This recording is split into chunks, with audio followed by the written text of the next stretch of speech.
आता त्यांची flight landing करणार होती।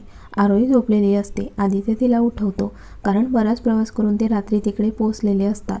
ते दोघं बाहेर येतात आणि प्रतीकने बुक केलेल्या हॉटेलला येतात।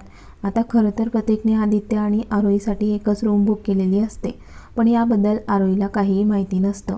ते आधी जेवण करतात, कारण आरोहीकडे बघून आदित्यला समजलं होतं तिला भूक लागली आहे म्हणून।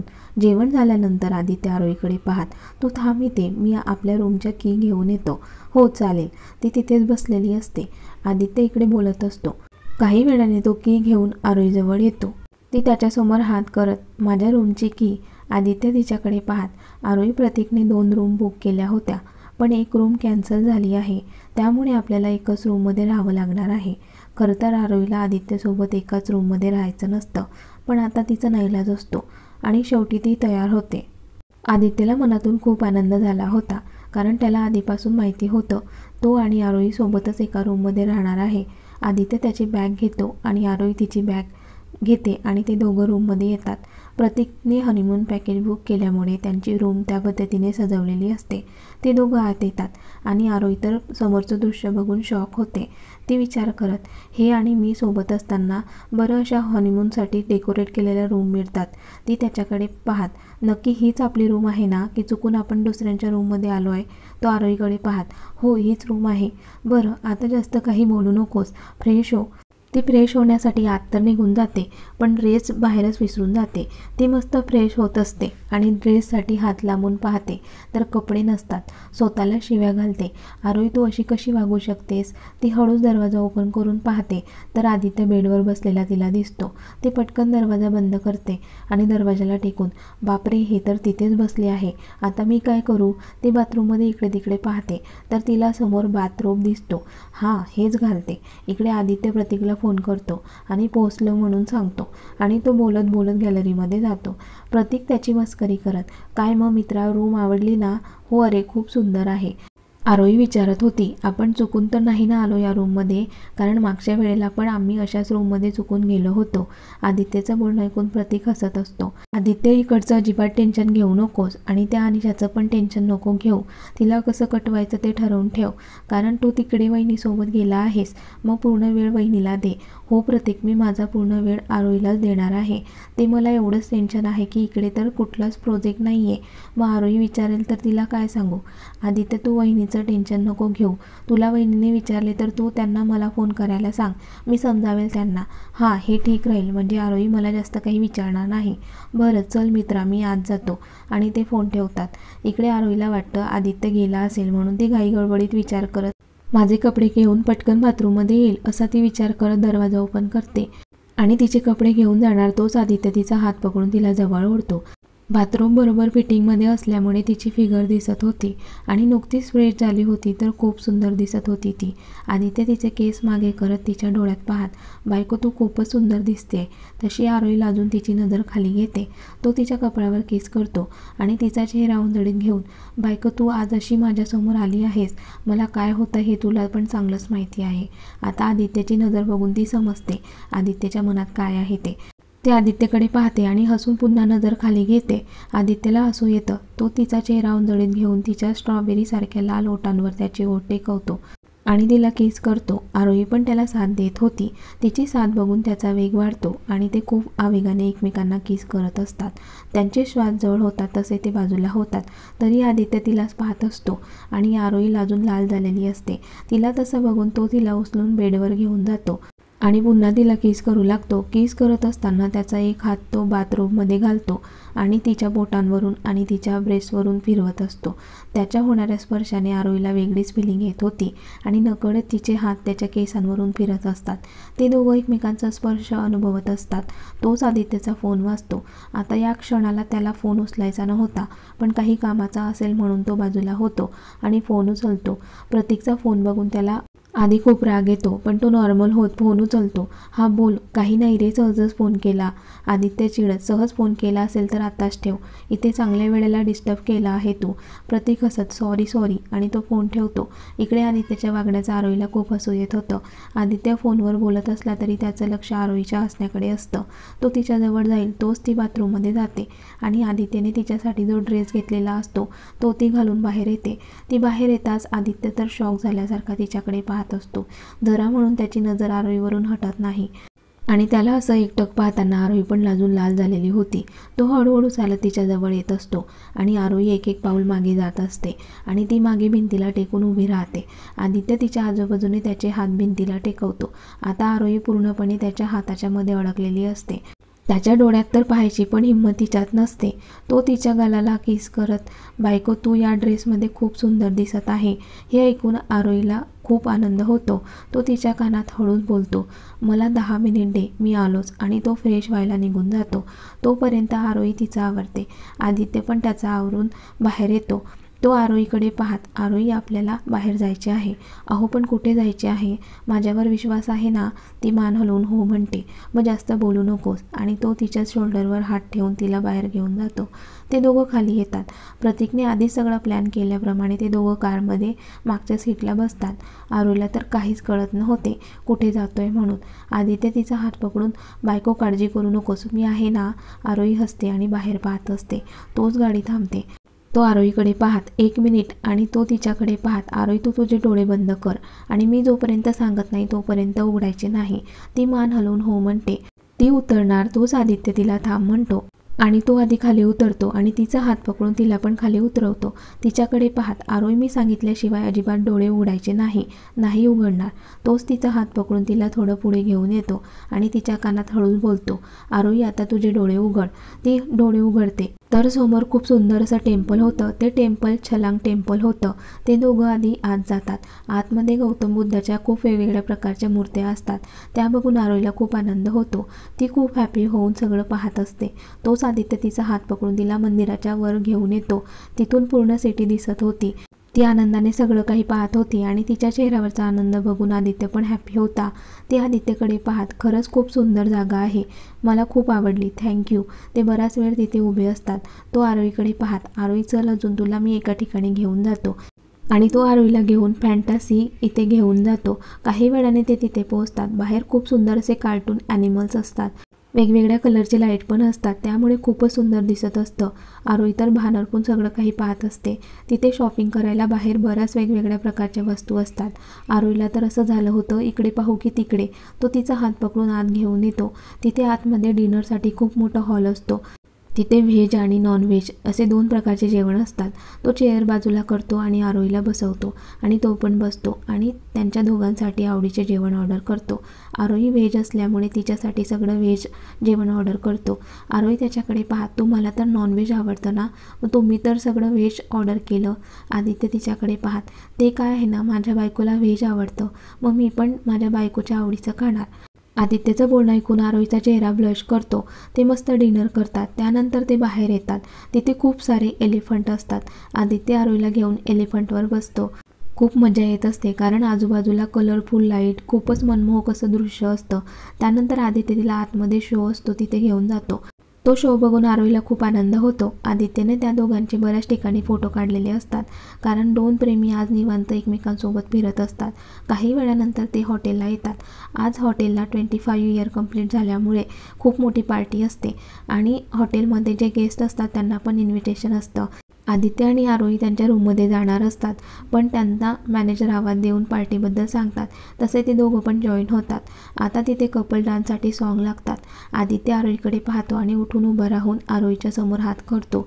आरोही पण स्माईल करत तिचा हात त्याच्या हातात देते आणि ते दोघं डान्स करायला येतात. एक एक करून कपल येत होते. आदित्य तिचा हात त्याच्या शोल्डरवर ठेवतो आणि एक हात त्याच्या हातात घेतो. आदित्यचा दुसरा हात तिच्या कमरेवर ठेवतो आणि ते दोघं एकमेकांच्या डोळ्यात पाहत डान्स करत असतात. आज आरोही पण न लाजता त्याच्या डोळ्यात पाहत असते. आदित्य स्माईल करत आरोहीच्या कपाळावर किस करतो. आरोही, मी तुला घेऊन जिथे गेलो होतो ते आवडलं ना तुला? हो, मला खूप आवडले. खूप सुंदर होते सगळे. माझ्या आयुष्यातील सगळ्यात सुंदर ट्रिप असेल ही माझी. दोघं पण बोलत बोलत डान्स करत असतात. आदित्य, मी काही विचारले तर मला सांगाल का? हो, सांगेल ना. विचार, काय विचारायचे आहे? आदित्य, तुमच्या कामाच्या प्रती तुमचं किती प्रेम आहे हे मी पाहिलं आहे आणि तशी तुम्ही मेहनत पण करत असतात. हे सगळं तुम्ही तुमच्या स्वतःच्या कर्तृत्वावर मिळवले आहे का? आदित्य हसत, आरोही, तसा माझा जन्म चांगल्या घरात झाला. त्यामुळे मला लहानपणापासून कुठल्याच गोष्टीची कमतरता नव्हती. मला जे पाहिजे ते सगळं काही मिळायचं. लहानपणापासून चांगल्या स्कूलमध्ये शिकलो. त्यानंतर पुढील शिक्षणासाठी बाहेर गेलो आणि पप्पांचा बिझनेस असल्यामुळे मला जास्त काही करावं नाही लागलं. मी इंडियामध्ये आल्यानंतर आपली कंपनी सांभाळायचा निर्णय घेतला आणि काही वर्षातच खूप मेहनत करून कंपनीला कुठल्या कुठे घेऊन गेलो आणि मेहनत केल्याशिवाय काहीही मिळत नाही. आणि आता तू तर पाहतच आहे. आदित्य हसत, माझ्याबद्दल तर सगळं काही विचारून घेतले. आता मला तुझ्याबद्दल पण ऐकायला मिळेल. तशी आरोही नाराज होते पण बोलायला लागते. माझ्या आईबाबांबद्दल तर तुम्हाला माहितीच आहे. त्यांच्यासोबत खूप वाईट घडले. तेव्हा मी खूप लहान होते. त्यानंतर मी विकास पप्पांच्या इथे राहत होते. पप्पा माझ्यावर खूप प्रेम करत होते आणि आता पण करतात. मला काय हवं नको ते सगळं त्यांनी मला दिलं. पण माया आई आणि अनिशा यांनी मला कधीच आपलं मानले नाही. मी त्यांच्याशी नेहमीच प्रेमाने बोलायचे पण त्यांनी मला कधीच प्रेम दिले नाही की प्रेमाने 2 शब्द बोलले नाही. पप्पा तर अनिशापेक्षा माझे लाड करायचे. याचा त्रास अनिशाला व्हायचा आणि मग ती मला नंतर त्रास द्यायची. मी लहानपणापासून माझे बरेच स्वप्न असे सोडून दिले. त्याबद्दल जास्त विचारही केला नाही. मी हुशार असल्यामुळे काकांनी मला चांगल्या कॉलेजला ॲडमिशन पण घेऊन दिली. त्यानंतर मी 12वीला चांगल्या मार्क्सने पास झाले आणि त्यानंतर माझा नंबर COEP कॉलेजला लागला आणि फायनल इयरला मी पहिली पण आले. त्यानंतर माझी प्लेसमेंट चांगल्या कंपनीमध्ये पण झाली. मी जॉईन होण्याच्या आधी आपलं लग्न झाले आणि मी तुमच्या घरी आले. लग्नानंतर पुढे काय आहे ते तर तुम्हाला चांगलंच माहिती आहे. तसे तर मी खूप स्वप्न पाहिले होते पण ते स्वप्नच राहिले. कारण मला कधी वाटले नव्हते अचानक माझ्या आयुष्यात असं काही होईल. मी कधीच विचार केला नव्हता. तिचे डोळे काठोकाठ भरून येतात. तो तिला मिठीत घेऊन शांत करतो. तो सॉन्ग संपते आणि तसे ते बाजूला उभे राहतात. इकडे केक कटिंग सगळं काही आरोही एन्जॉय करत होती. आता ती नॉर्मल होऊन सगळ्यांसोबत ॲडजस्ट होत होती. तिला हॅपी बघून आपला हिरो पण हॅपी होतो. आदित्य तिच्याकडे पाहत, आरोही, यापुढे तुझ्या आयुष्यात फक्त आणि फक्त आनंद येईल. दुःखाला मी तुझ्या जवळ पण येऊ देणार नाही आणि त्या अनिशाला आपल्या दोघांच्या मध्ये कधीच येऊ देणार नाही. हा शब्द आहे माझा. आता या क्षणाला त्याला असं वाटत होतं की आरोहीला आता सांगावं की तो किती प्रेम करतो तिच्यावर. पण तो स्वतःला कंट्रोल करत नाही. अनिशाचं मॅटर पूर्ण सॉल्व्ह झालं की आरोहीला सांगेल. आरोही त्याच्याकडे पाहत, आपण जायचं का रूममध्ये? हो, चल ना. आणि ते दोघं त्यांच्या रूममध्ये येतात. आल्यानंतर आरोही तिचा ड्रेस घेते आणि बाथरूममध्ये जाणार. तोच आदित्य तिचा हात पकडून तिला जवळ ओढतो. ती त्याच्याकडे पाहत, अहो, काय करताय तुम्ही? सोडा मला. आरोही, मी तुला सोडायला पकडलेलं नाही आहे. अहो, पण मला कपडे बदलवायचे आहे. मग बदलव ना. आरोही त्याच्याकडे पाहत, प्लीज जाऊ द्या ना मला. आदित्य हसत, आरोही, मी तुला सोडणार नाही आहे. आणि तेव्हा चांगला मूड होता माझा पण त्या प्रतीकने फोन करून त्रास दिला आपल्याला. आता मी तुला अजिबात सोडणार नाही आहे. तो तिचा आणि त्याचा फोन सायलेंट करतो म्हणजे कोणाचा फोन आला तरी आवाज येणार नाही. तो तिच्या मानेजवळ फुंकर मारतो. तशी तिच्या अंगावर एक गोड शिरशिरी येते. तिला माहिती होतं आता आदित्य काय करणार आहे. तो तिचे केस बाजूला करतो आणि त्याचे ओठ तिच्या मानेजवळ टेकवतो.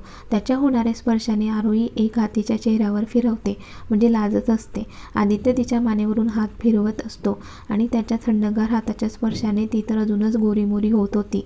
तो तिला उचलतो आणि बेडवर घेऊन जातो आणि तिच्या पाठीच्या खाली हात घालून तिच्या ड्रेसची नॉट सोडतो आणि हात थोडा अजून खाली नेऊन तिच्या ड्रेसची चेन ओपन करतो आणि नंतर हळूहळू तिच्या शरीरापासून तिचा ड्रेस वेगळा करतो.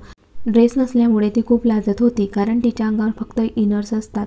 ती आदित्यला मिठी मारते. आदित्य पण तिला मिठी मारतो आणि तिच्या केसांमधून आणि पाठीवरून हात फिरवत असतो.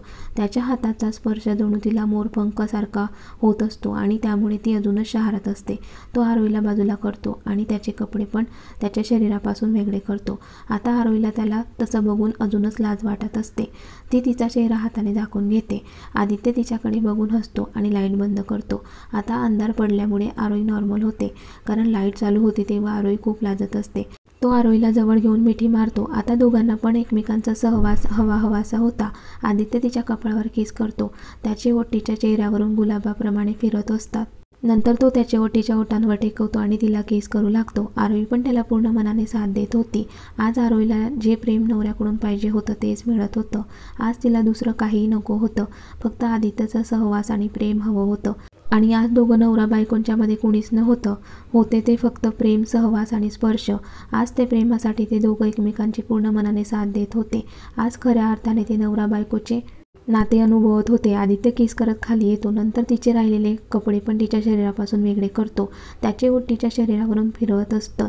आरोही पण त्याला थांबवू शकत नव्हती, कारण तिला पण आदित्यचं प्रेम हवं होतं. तो तिच्या डोळ्यात पाहत, आरोही तुला वाटतं का आपण यापुढे गेलो पाहिजे? तशी ती त्याला घट्ट मिठी मारते. आता तर आदित्यला ग्रीन सिग्नलच मिळाला होता. तो तिच्या कपाळावर किस करतो आणि त्यानंतर तिच्या ब्रेस्टच्या तिथे ओठ फिरवत किस करत असतो. त्याच्या स्पर्शाने तिच्या तोंडातून उसासे बाहेर येत होते आणि इकडे आदित्यला अजूनच प्रेम येत होतं. तो तिच्याकडे पाहत, बायको आता मी जे करेल कदाचित तुला त्याने त्रास होईल, पण तू घाबरू नकोस. त्रास होत असेल तर मला सांग. ती फक्त हो एवढंच बोलते. तिच्या कमरेच्या खालच्या भागात दुखायला लागतं आणि ती जोराने ओरडते. आदित्य तिला त्रास कमी होईल याची पूर्ण काळजी घेत होता. आता आरोहीला पण त्रास कमी होत असल्यामुळे तिला पण छान वाटत होतं आणि ती पण त्याला साथ देत होती. आज खऱ्या अर्थाने ते नवरा बायको झाले होते. आज ते मनाने आणि शरीराने एक झाले होते. आदित्य त्याच्याच प्रेमाचा वर्षाव तिच्यावर करत होता आणि आरोही पण पूर्ण मनाने त्याला साथ देत होती. आरोहीला जास्त त्रास नको व्हायला म्हणून आदित्य बाजूला होतो आणि तिच्या कपाळावर किस करत, बायको त्रास नाही ना झाला जास्त? होत असेल तर सांगा, आपण डॉक्टरकडे जाऊया. नाही हो, त्रास नाही होत आहे. आणि ती त्याला मिठी मारते. आदित्य पण तिच्या डोक्यावर किस करतो आणि तिला मिठीत घेतो. दोघे पण एकमेकांच्या सहवासात झोपून जातात. सकाळी सकाळी आदित्यला जाग येते. तो आरोहीकडे पाहतो तर ती शांत त्याला चिटकून झोपलेली असते. आदित्य बराच वेळ तिलाच पाहत असतो. न राहून तिच्या कपाळावर किस करतो आणि पुन्हा तिला मिठी मारून झोपतो, कारण ते हनुमूनसाठी झाले होते, पण आरोहीसाठी ऑफिसच्या कामासाठी आलेलो. काही वेळाने आरोहीला पण जाग येते. ती पाहते तर आदित्य तिला मिठीत घेऊन झोपलेला असतो. ती पण त्याच्याकडे पाहत असते. ती त्याच्या गलावरून प्रेमाने हात फिरवते. तिच्या हाताच्या स्पर्शाने त्याला जाग येते. तो तिच्याकडे पाहत, बायको तुला त्रास नाही ना होतोय? हा थोडा होतोय. तो तिच्या कपाळावर किस करत, हा थोडा होईलच, पहिली वेळ होती ना, आज तू पूर्ण दिवस आराम करायचा, पण त्याआधी फ्रेश हो, बरं वाटेल तुला. आरोही आपल्यात काल जे झालं ते तुला आवडलं का? तशी आरोही त्याला मिठी मारते. तो हळूच तिच्या कानात बोलत, बायकोसोबत फ्रेश व्हायचं का? तशी ती अजूनच लाजते. तो तिला उचलून बाथरूममध्ये घेऊन जातो आणि ते पुन्हा त्यांचा रोमॅन्स करत अंघोळ करतात. काही वेळाने ते बाहेर येतात. आज आरोहीच्या चेहऱ्यावर आदित्यच्या प्रेमाचा ग्लो दिसत होता. तो त्या दोघांसाठी जेवण खायला ऑर्डर करतो, कारण आरोहीला खूप भूक लागलेली असते. तोच त्यांची ऑर्डर येते आणि ते जेवण करतात. जेवण झाल्यानंतर ती बेडवर आडवी होते, कारण तिला खूप थकवा आला होता. आदित्य तिच्याकडे पाहत, आरोही त्रास होत असेल तर मला सांग. नाही तसं नाहीये, मी थोडा वेळ आराम करते. बरं ठीक आहे. ती झोपायचा प्रयत्न करत असते, पण तिला झोप लागत नाही. ती त्या दोघांचे क्षण आठवत असते, पण तोच तिच्या लक्षात येतं, आपण जे केलं त्यामुळे काही होणार तर नाही. आणि ती एकदम उठून बसते. तिला तसं बघून आदित्य तिच्या जवळ येत, काय गं, खूप त्रास होतोय का? नाही, ते मी दुसरा विचार करत होते, म्हणजे आपल्यात जे काही झालं त्यामुळे. आणि ती बोलायची थांबते. आदित्यला तिच्या बोलण्याचा अर्थ समजतो. तो हसत तिच्या कानाजवळ जाऊन बोलतो, बायको काळजी करू नकोस, काहीही होणार नाही. आणि हा झालंच तरी चांगलं आहे, मला चालेल तुझ्यासारखी क्यूट बेबी. तशी आरोही अजून त्याला मिठी मारते. बरं, आता बेबीची गोष्ट निघाली आहेस तर तुला चालेल का बेबी? आरोही लाजून, हो चालेल, पण आता नकोय. आदित्य हसत तिच्याकडे पाहतो, आरोही मी तुझ्याशी खूप चुकीचं वागलो. तुला खूप त्रास पण झाला. विश्वास ठेव माझ्यावर. मी जे काही करतोय ते आपल्या दोघांसाठीच करतोय. तू फक्त माझ्यावर पूर्ण विश्वास ठेव. मी तुला प्रॉमिस करतो, तुला माझ्यापासून मी कधीच लांब करणार नाही. पण आता मला समजून घे. मी जे काही वागतोय त्याबद्दल मी तुला सगळं काही सांगेल, पण योग्य वेळ आल्यावर.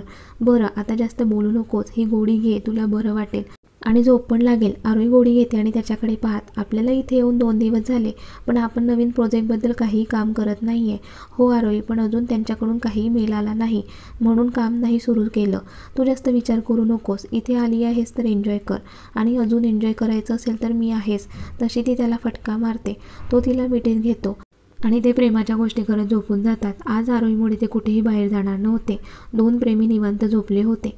दुपारी त्या दोघांना जाग येते. ते फ्रेश होतात आणि लंच करतात. काही वेळ टीव्ही पाहतात. आदित्य तिला एक गिफ्ट देतो आणि घालायला सांगतो. आरोही आधी नाही म्हणत असते, पण नंतर घालून येते. त्याने तिच्यासाठी सुंदर असा शॉर्ट वेस्टर्न ड्रेस आणला होता. त्यात ती खूपच हॉट दिसत होती. आता आदित्यकडून अजिबात कंट्रोल होत नाही आणि तो तिला उचलून बेडवर घेऊन जातो. तो तिला किस करेल तोच आरोही त्याच्या तोंडावर हात ठेवत, अहो तो आरोहीचा हात बाजूला करतो आणि तिच्या ओठांवर ओठ टेकवतो. तिला किस करायला लागतो. काही वेळाने कपड्यांचा अडसर दूर होतो आणि आदित्य पुन्हा तिच्यावर प्रेमाचा वर्षाव करत असतो आणि आरोही पण त्याच्या प्रेमाचा आनंद घेत होती. काही वेळाने बाजूला होतात, एकमेकांना मिठी मारून झोपून जातात. असेच रोमॅन्टिक क्षण बघूया पुढील भागात. आणि कथेचा हा भाग कसा वाटला कमेंट्स करून नक्की कळवा.